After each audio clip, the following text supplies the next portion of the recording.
whatever we are today is what we have done in our past life. What will be tomorrow is what you do now. So if you're saying about time, the present is the most important, because past is gone. It is like fishing from empty riverbed. There's nothing there to hold upon. Future is something never exists. So present plays a vital role for your future. If you wish to be happy in near future, one has to look into our acts now, and this is the time. One cannot say, oh, now I will relax, and future comes, I will deal with my future problem. That doesn't work at all. And if you always be watchful of your act, physical act, mental act, verbal act, then we don't have to face all these consequences. So it is very, very important. And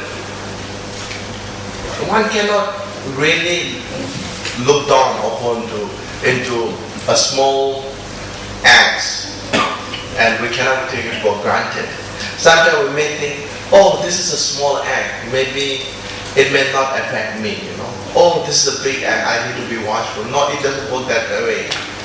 Either way, small or big, it's bound to have consequences. And we have to face the consequences. When you have to face at that moment, even you pray to Buddha, even you pray to anyone, it's not going to help you immediately and that very moment.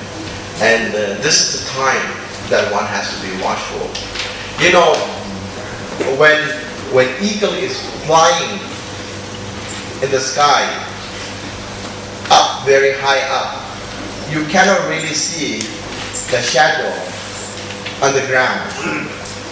But this doesn't mean that there's no shadow of the eagle at all. But when the eagle flies closer to the ground, and one will be able to see the shadow. So similarly, unless there is no condition to ripen your cause, we may not face the consequences.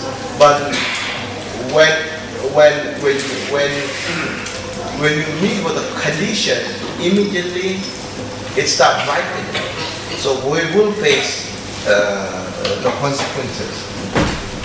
So one has to be very watchful. And the reason why it is so important, this discussion, is because it has affected our life in past, and it is affecting our life now at present, and it's going to affect our life in near future.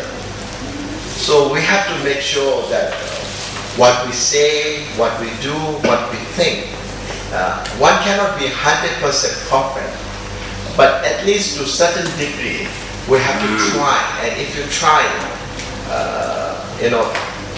we may be able to reduce the burden of suffering that we may face. Because after all, as this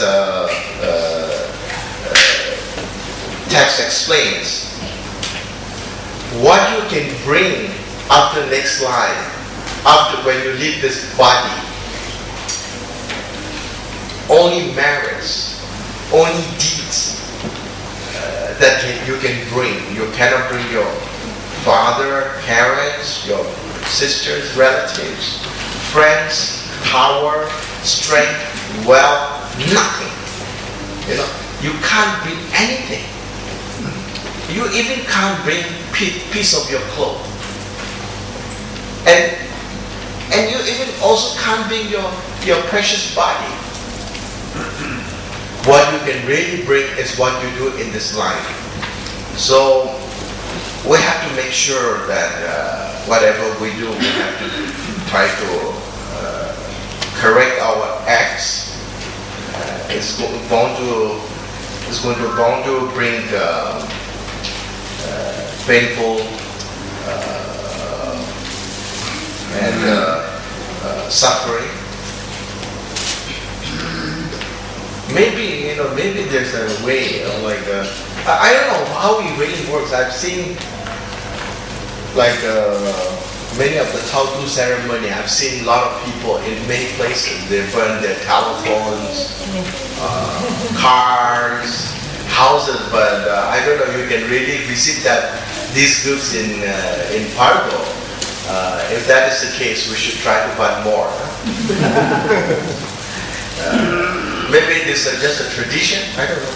Maybe possible, because after all, if someone has this receiving thoughts, you may satisfy your feeling. May be possible. But what is important is one has to be careful of one's act.